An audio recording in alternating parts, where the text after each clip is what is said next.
The dust cloud behind the wagon had been growing thicker for 3 days now, and Catherine Rose could taste the grit between her teeth every time she tried to swallow. She pulled her worn shawl tighter around her shoulders as the wooden wheels hit another deep rut in the trail. The jolt sent a sharp pain through her back, but she didn't complain. She couldn't afford to complain, not when her cousin's family was doing her such a big favor by letting her travel with them to California at least. That's what she kept telling herself. Catherine had been grateful when Uncle William and Aunt Dorothy offered to take her west after the fever took both her parents last spring.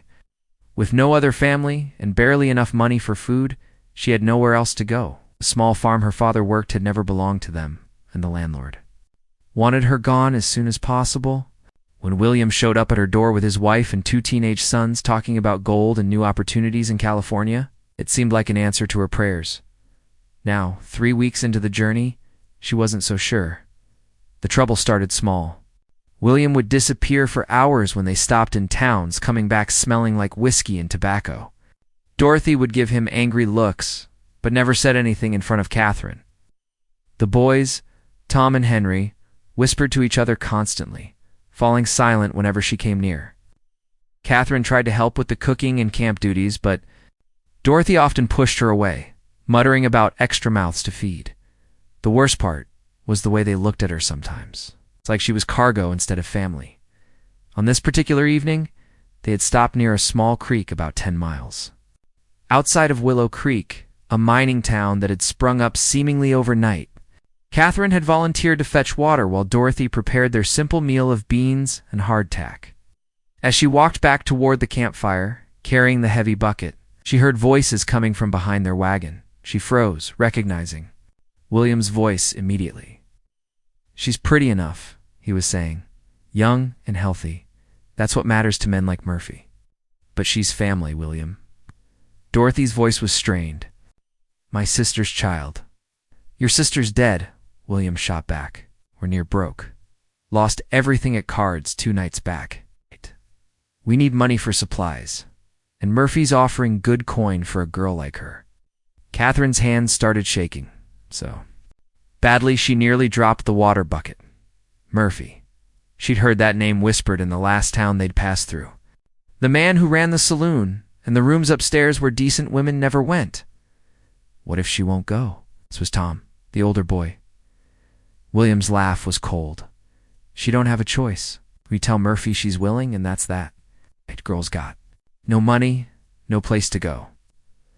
"What's she gonna do, walk back to Missouri?" Catherine pressed herself against the side of the wagon, her heart pounding so hard she was sure they could hear it. She had to think fast. They were planning to sell her. Actually sell her like she was a horse or a piece of furniture. When Dorothy asked, and Catherine could hear the defeat in her aunt's voice. "Tomorrow morning.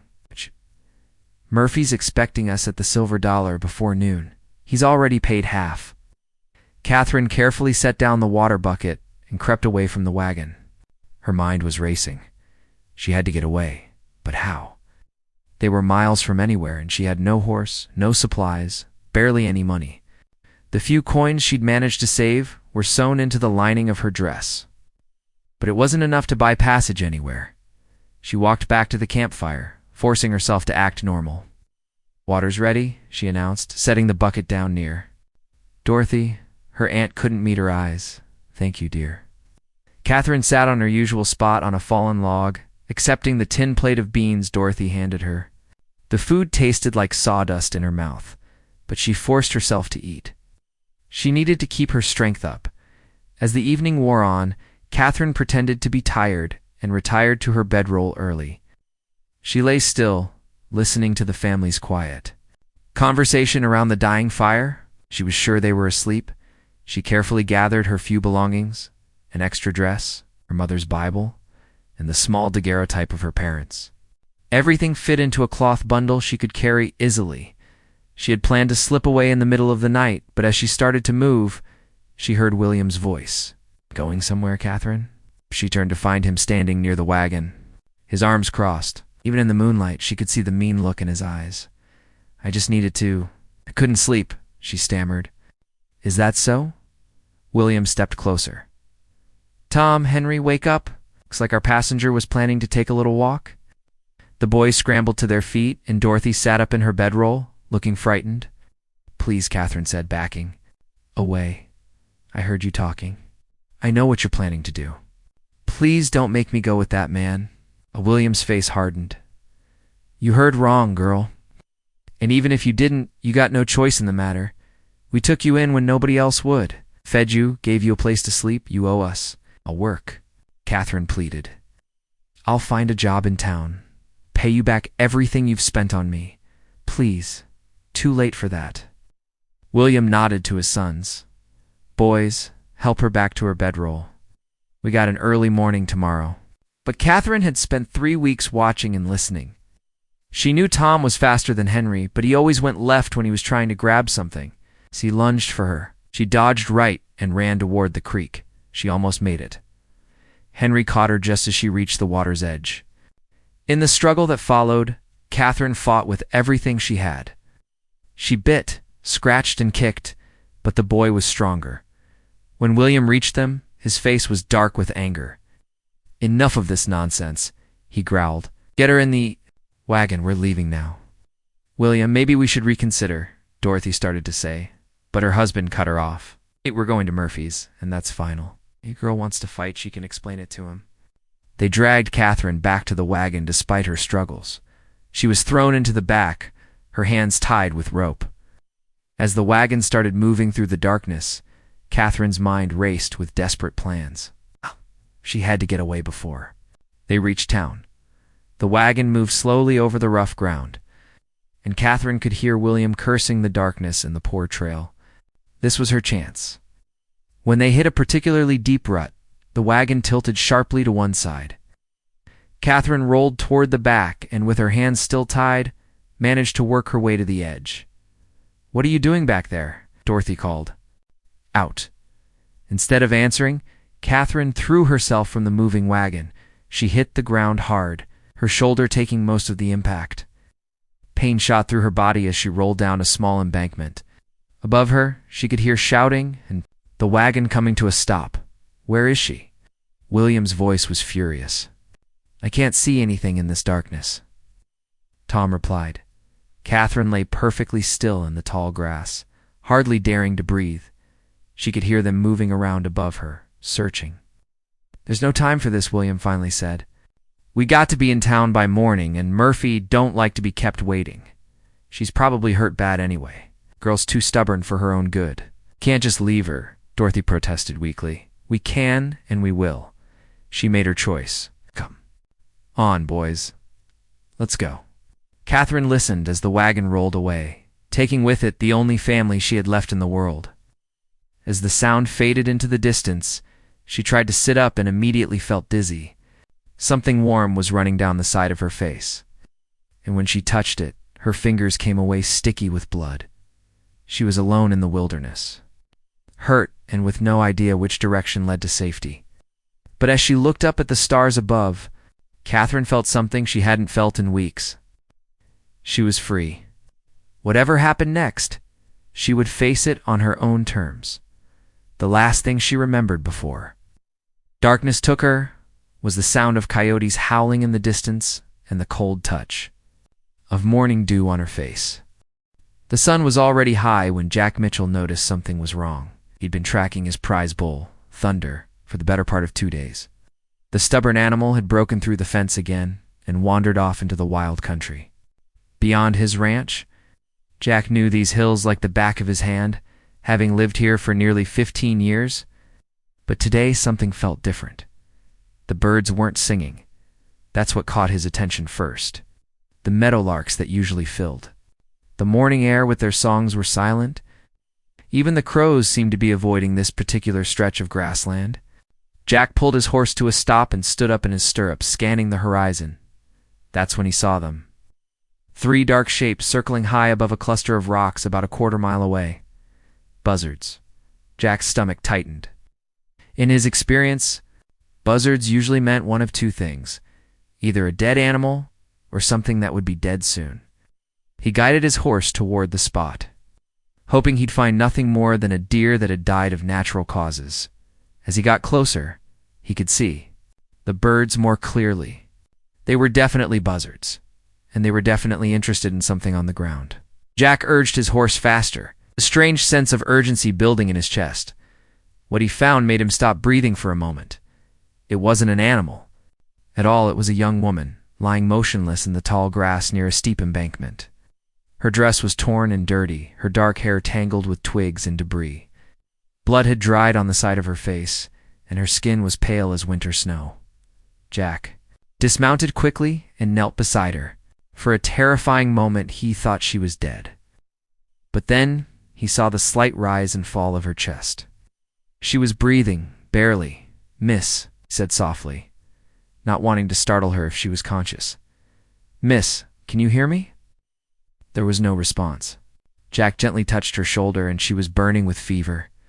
Her lips were cracked and dry, and he could see she hadn't had water in some time. Carefully, he lifted her head and saw a nasty bump where she'd hit something hard. The cut had stopped bleeding, but it looked like it needed attention. Jack looked around, trying to piece together what had happened. There were wagon tracks on the road above, but they were at least a day old. His best guess was that she'd fallen from a wagon and been left behind. But why? And where was she trying to go? Those questions would have to wait. Right now, she needed help, and she needed it fast. Jack was a big man, standing over 6 feet tall with broad shoulders from years of ranch work. Lifting the unconscious woman was easy enough, but getting her onto his horse was tricky. She was completely limp, and he had to be careful not to hurt her further. "Easy, Ranger," he murmured to his horse as he settled the woman in front of him. "We got precious cargo here." The ride back to his ranch took nearly an hour, and Jack found himself talking to the unconscious woman the whole way. He told her about the ranch, about the weather, about anything that came to mind. Somehow it seemed important to let her know she wasn't alone. "You're going to be fine," he said as they crested the hill that overlooked his property. "My housekeeper, Rosa, she's got a way with healing folks. Fixed me up more times than I can count." The ranch house came into view, a sturdy wooden structure with a wide porch and smoke coming from the chimney. Jack had built it himself when he'd first claimed this land, and it had weathered many storms. Behind it were the barn, the corral, and the bunkhouse where his ranch hands stayed during busy seasons. "Rosa," Jack called out as he approached the house. "Rosa, I need help." The front door opened and a woman in her 60s hurried out. Rosa Valdez had been Jack's housekeeper for 8 years, ever since his wife died giving birth to their stillborn son. She was small but strong, with graying hair always pulled back in a neat bun and hands that seemed to know exactly what to do in any situation. "Dios mío," Rosa gasped when she saw the unconscious woman. "What happened to her?" "Found her out by Eagle Rock," Jack said, carefully dismounting while holding his burden. "Looks like she fell from a wagon." "She's been out there at least a day, maybe 2. Rosa immediately took charge the way she always did in a crisis. "Bring her to the guest room. I'll get water and clean cloths. And Jack, send Miguel to town for Dr. Peterson." "Miguel's not here," Jack reminded her as they carried the woman inside. "He won't be back from the cattle drive until next week. Then you'll have to go yourself after we get her settled." The guest room was small but comfortable, with a large bed covered in one of Rosa's handmade quilts. They laid the woman down gently, and Rosa immediately began examining her injuries. "She's got a bad bump on her head," Rosa said, her experienced fingers probing carefully. "And look at these rope marks on her wrists. Someone tied her up." Felt a surge of anger. Who would do such a thing? "I don't know, but she fought hard," Rosa observed, noting the scratches on the woman's arms and the torn fingernails. "This girl has spirit." Rosa worked quickly, cleaning the head wound and checking for other injuries. She found bruises on the woman's shoulder and back, consistent with a hard fall, but nothing that seemed life-threatening. "The fever is what worries me most," Rosa said, feeling the woman's forehead. "She's been in the sun too long without water. We need to cool her down slowly and try to get some liquid into her." For the next several hours, Rosa barely left the woman's side. She bathed her with cool water, trying to bring down the fever.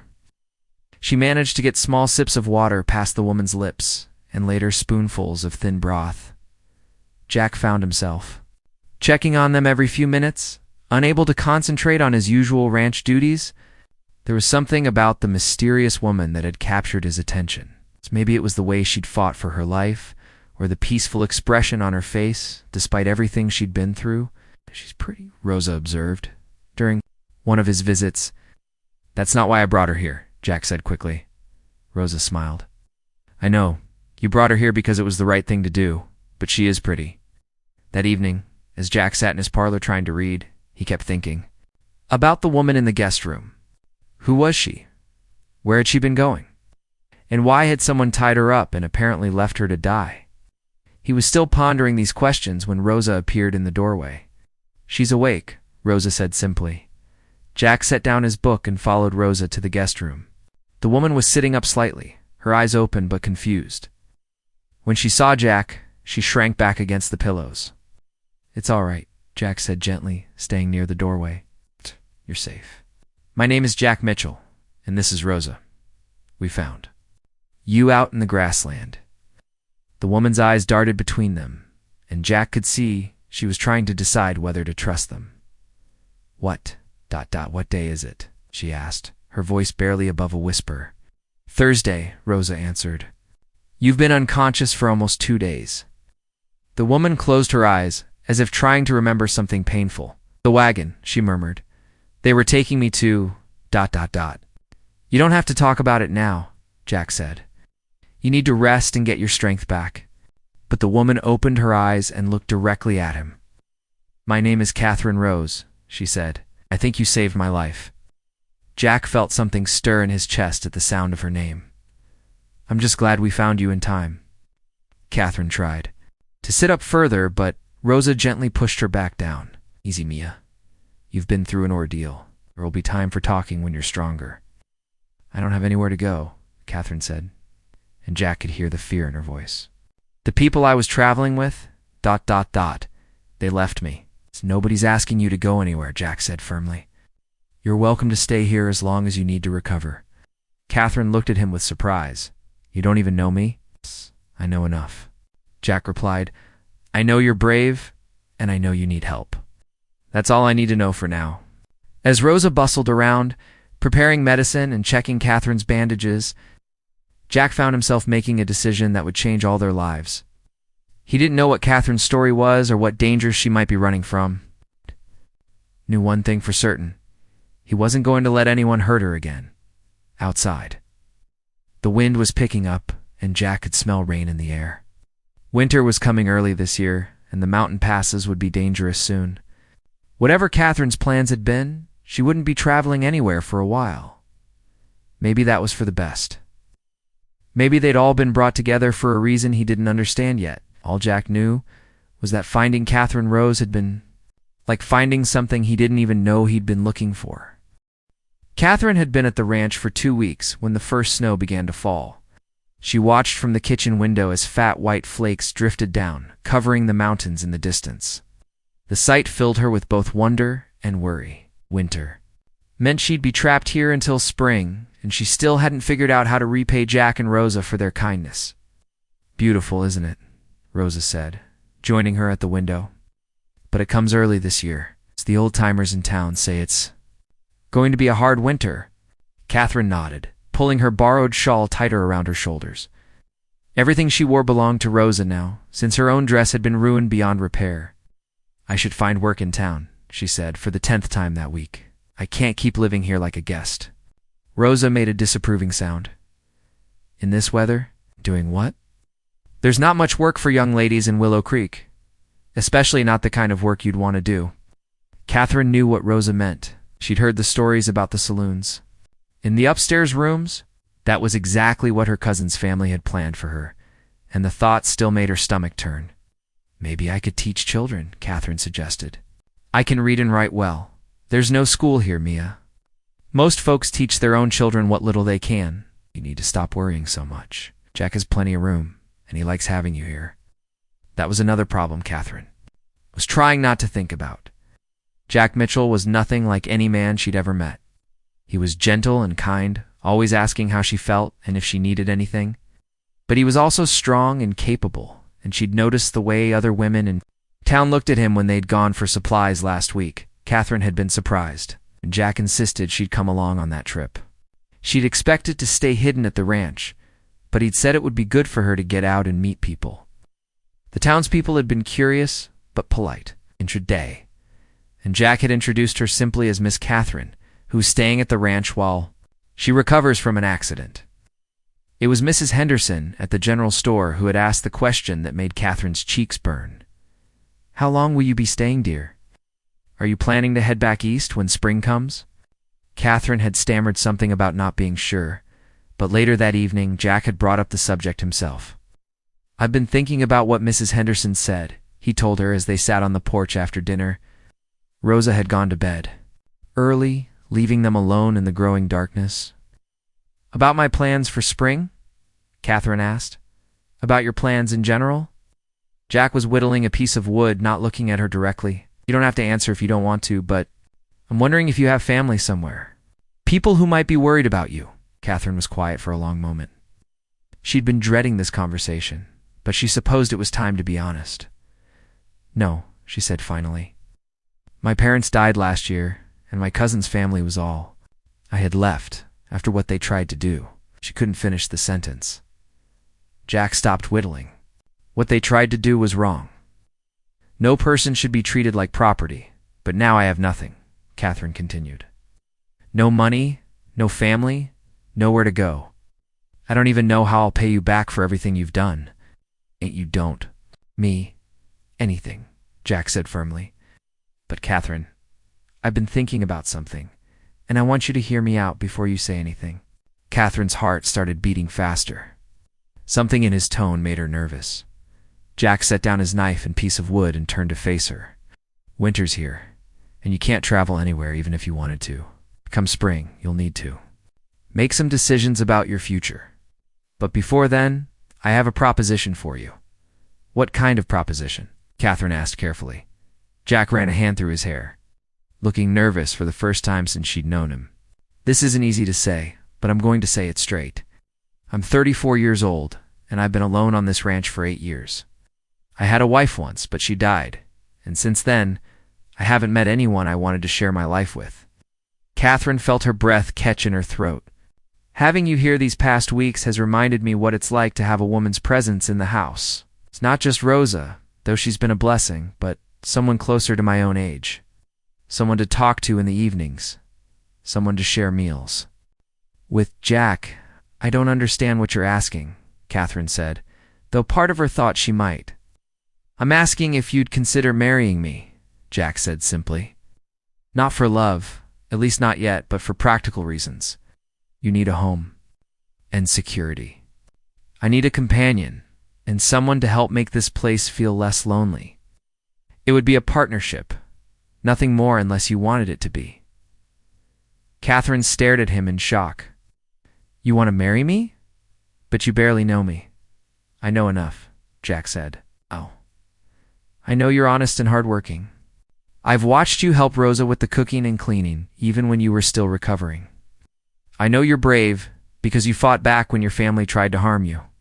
And I know you're kind because of the way you talk to the animals, and how you've helped me mend fences these past few days." Catherine's mind was spinning. Marriage to Jack would solve all her immediate problems.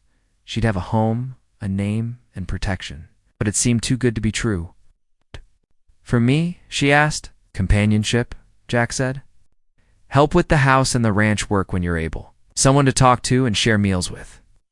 I'm not asking for anything beyond that, unless you decided you wanted more someday." "And if I never wanted more," Jack nodded, "then that would be fine too. I'm not looking to force anything on you, Catherine. I've seen what men can do when they think they own a woman, and I never want you to feel that way again." Catherine looked out at the snow-covered landscape. In the distance, she could see the mountains that would be impassable until late spring. Jack was offering her something she'd never dared hope for: safety, respect, and a chance to build a life on her own terms. "I would need time to think about it," she said. "Of course. Take all the time you need."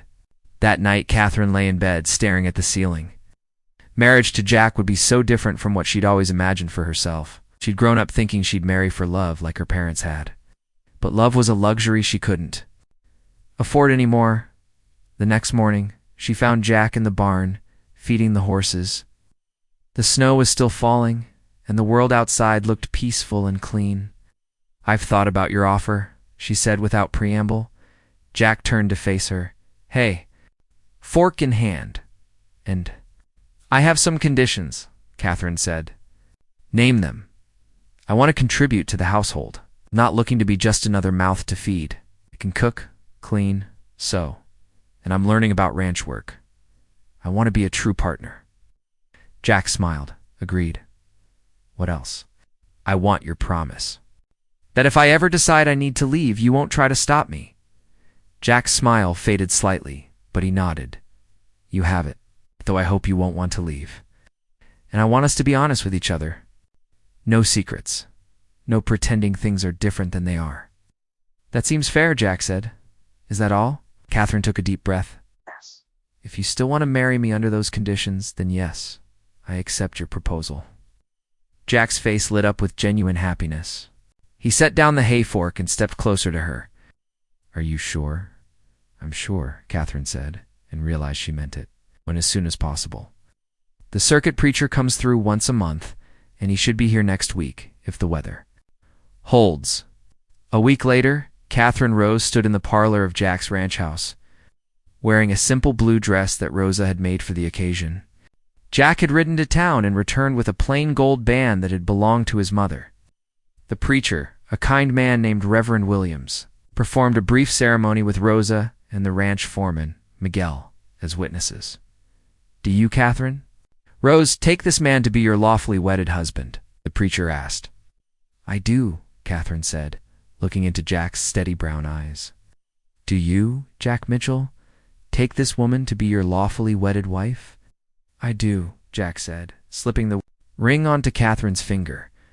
"Then, by the power vested in me, I now pronounce you husband and wife." It was done. Catherine was now Mrs. Jack Mitchell, and for the first time in months, she felt truly safe. As they shared a simple wedding dinner that Rosa had prepared, Catherine found herself looking at her new husband with something that might, in time, become more than gratitude. Jack caught her looking and smiled. "No regrets?" Catherine smiled back. "None so far." Outside, the snow continued to fall, but inside the ranch house, 3 people sat around a warm table, and for the first time in a long time, Catherine felt like she might actually be home. Spring came to the mountains like a whisper, slowly melting the snow and revealing green grass underneath. Catherine had been married to Jack for 4 months now, and she was surprised by how comfortable their life together had become. What had started as a practical arrangement was turning into something she hadn't expected. It began with small things. The way Jack always made sure the coffee was ready when she woke up in the morning.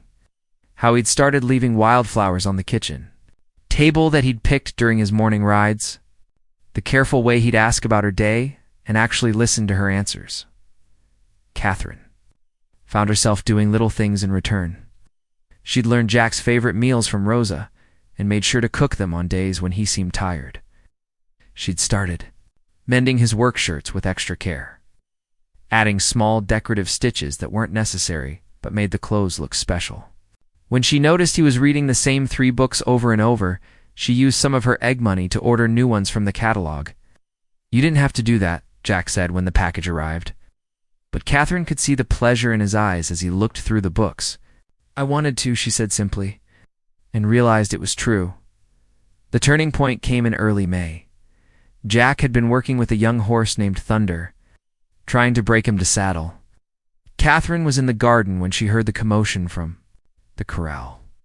She looked up to see the horse rearing wildly, with Jack trying to stay in the saddle. Everything happened in slow motion. The horse bucked hard to the left and Jack went flying. He hit the ground with a sickening thud and didn't get up. Catherine dropped her basket of vegetables and ran toward the corral, her heart pounding with fear. Jack was lying on his side, conscious but clearly hurt. His face was pale, and he was holding his left arm against his chest. "Don't move," Catherine said, kneeling beside him. "Where does it hurt?" "My arm." Jack gasped. "Think it might be broken." Catherine looked around frantically. Rosa had gone to town for supplies, and Miguel was working on the far side of the ranch. It was just her and Jack, and she had to figure out what to do. "Can you sit up?" she asked. With her help, Jack managed to get to a sitting position, but she could see the pain in his eyes. His left arm was definitely broken, hanging at an odd angle. "We need to get you to the house," Catherine said. "Can you walk?" Jack nodded, though she could tell it was going to be difficult. Catherine helped him to his feet, supporting his weight. As much as she could, the walk to the house felt like it took forever. With Jack having to stop several times to catch his breath, once they got inside, Catherine helped Jack to his bed and then stood there for a moment, trying to think. She'd never dealt with a broken bone before, but she remembered her mother talking about setting bones when she was a child.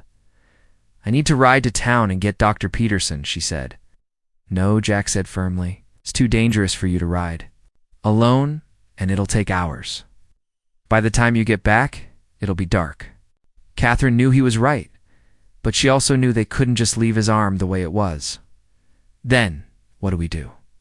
Jack was quiet for a moment, then looked at her with an expression she'd never seen before. "Rosa showed you how to set Miguel's finger when he broke it, didn't she?"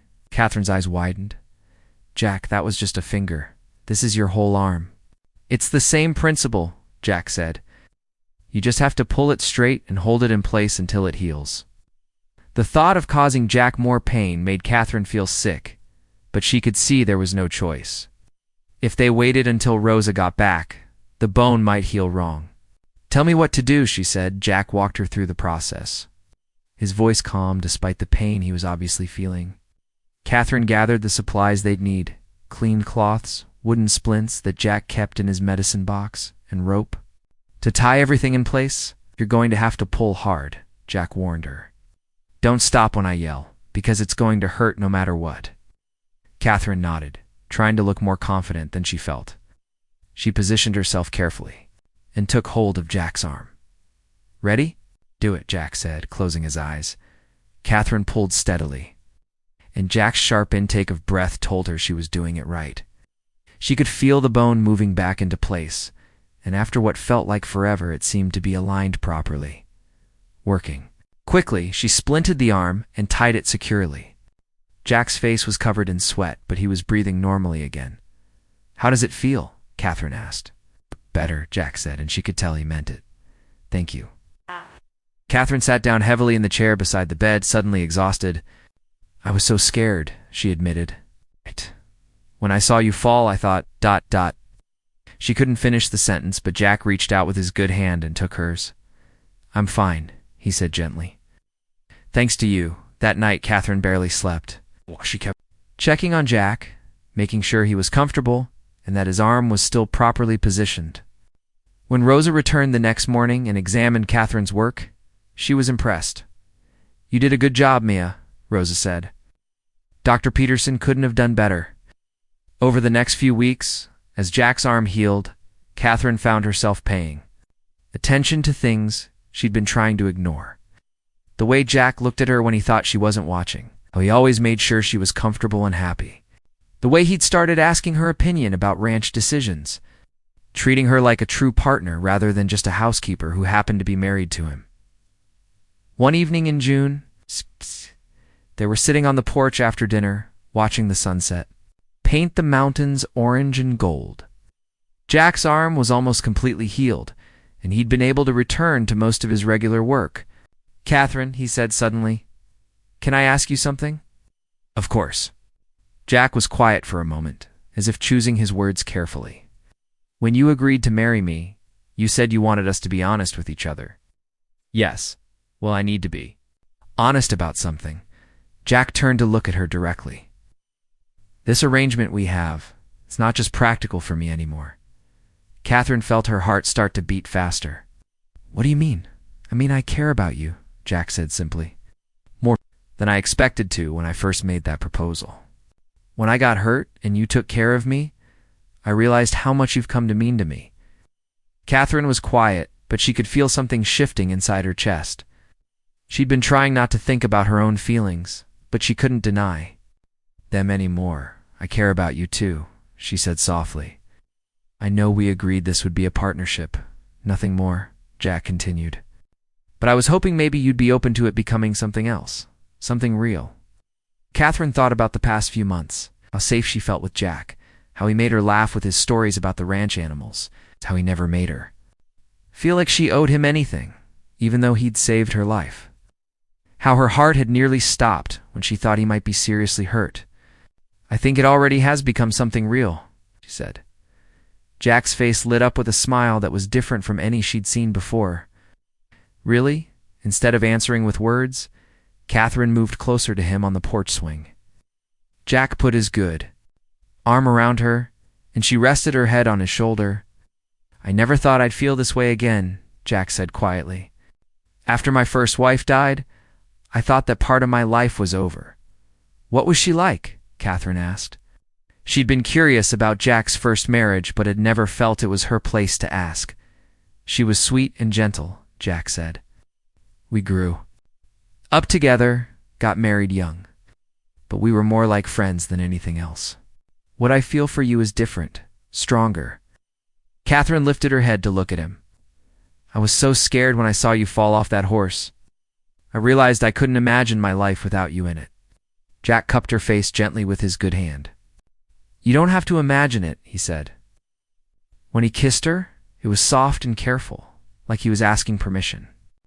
Catherine kissed him back, and for the first time since she'd agreed to marry him, she felt like they were truly husband and wife. That night, Catherine lay in her bed listening to the sounds of the ranch settling down for the night. She thought about how much her life had changed.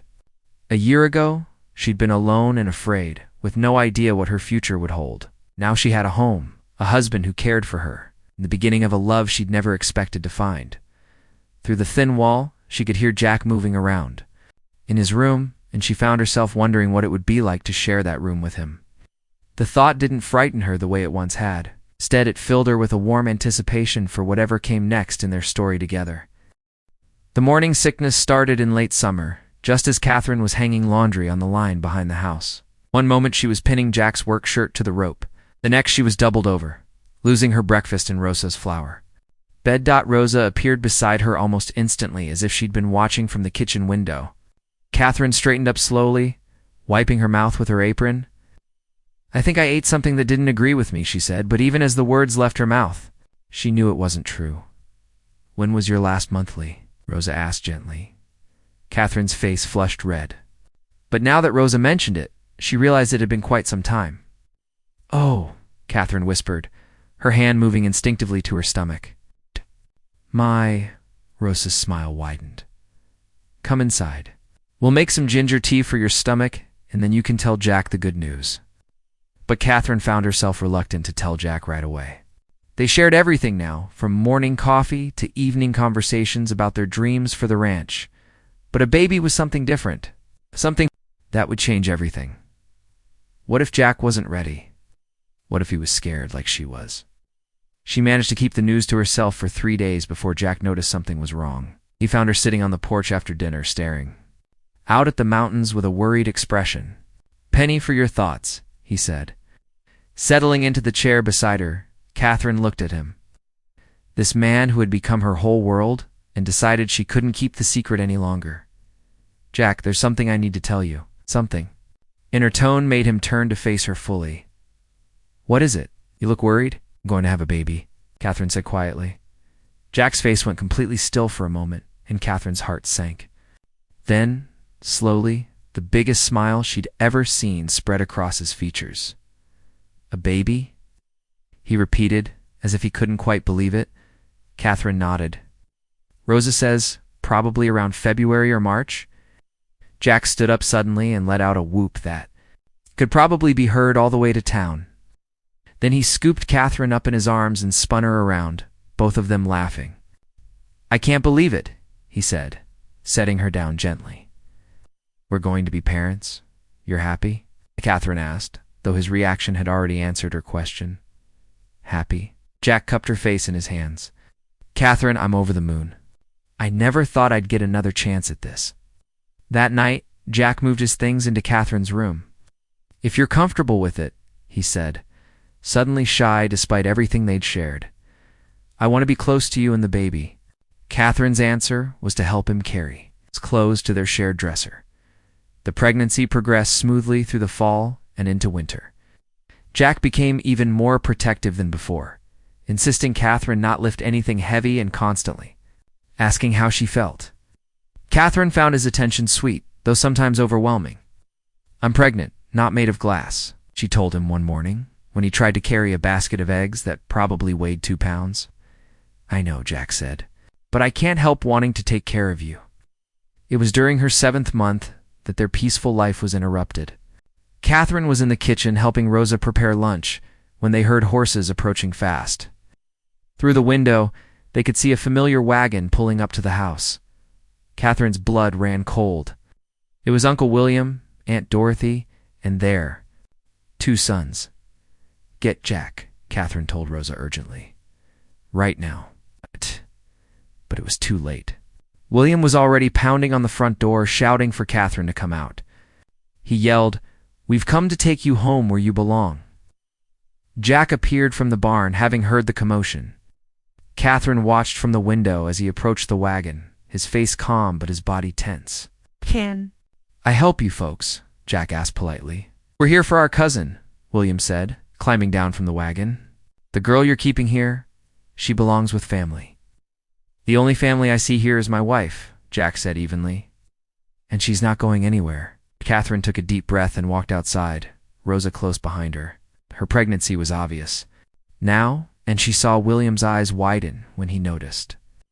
"Well, well," William sneered. "Looks like you've been busy, Catherine. But it doesn't matter. You're still coming with us." "I'm not going anywhere with you," Catherine said, surprised by how steady her voice sounded. "You left me to die, remember?" "That was a misunderstanding," Dorothy spoke up for the first time. "We looked for you, but we couldn't find you in the dark." "You looked for me?" Catherine laughed bitterly. "You threw me from a moving wagon because I wouldn't let you sell me to a brothel." Jack's face darkened. "They did what?" "Now see here," William blustered. "We don't know what lies she's been telling you, but we're her legal guardians. She's coming with us." "Actually," Jack said, his voice dangerously quiet, "she's not.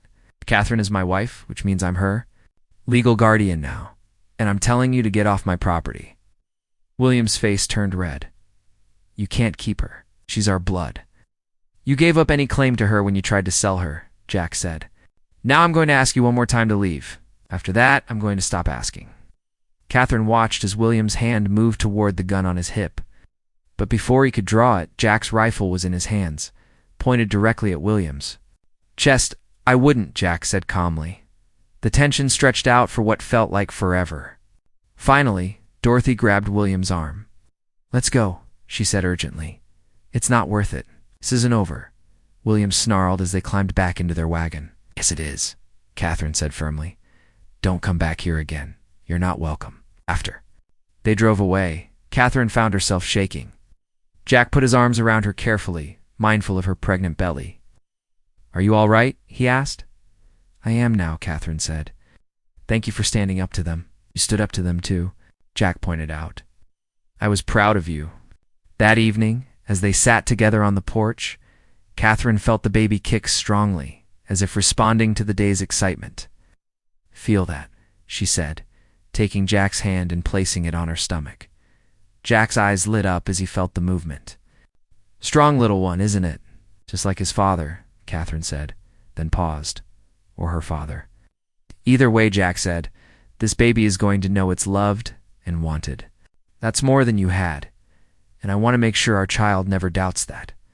Catherine felt tears prick her eyes. "How did I get so lucky to find you?" "I think we found each other," Jack said softly. Their daughter was born on a snowy February morning, after a long but manageable labor. Jack paced the kitchen while Rosa helped Catherine, and when they finally heard the baby's first cry, he nearly broke down the bedroom door. "She's perfect," Catherine whispered, holding the tiny bundle. The baby had Jack's dark hair and Catherine's delicate features. Jack sat carefully on the edge of the bed, staring at his daughter in wonder. "What should we name her?" Hope, Catherine said without hesitation. "Her name is Hope." The spring returned to the mountains. Catherine often found herself thinking about the incredible journey that had brought her to this place. She'd been thrown from a wagon and left for dead. But that terrible moment had led her to Jack, to love, into a family she'd never dared dream of. One afternoon, as she sat in the garden with baby Hope sleeping in her arms, Jack approached he asked, settling down beside them. "Perfect," Catherine said, and she meant it. "Every day," Jack said, "and every day I'm grateful that I did. I used to think being thrown from that wagon was the worst thing that ever happened to me," Catherine said, "but now I think it might have been the best. It brought me home." As the sun set behind the mountains, painting the sky in shades of gold and pink, looked at her husband and daughter and felt her heart overflow with contentment. She'd lost everything once, but she'd gained something infinitely more precious, a love that would last a lifetime, and a family that would never abandon her. The ranch stretched out around them, green and fertile and full of promise. Somewhere, in the distance, cattle lowed softly, and the evening breeze carried the scent of wildflowers. It was home in every sense of the word, and Catherine knew she'd never take a single moment of it for granted.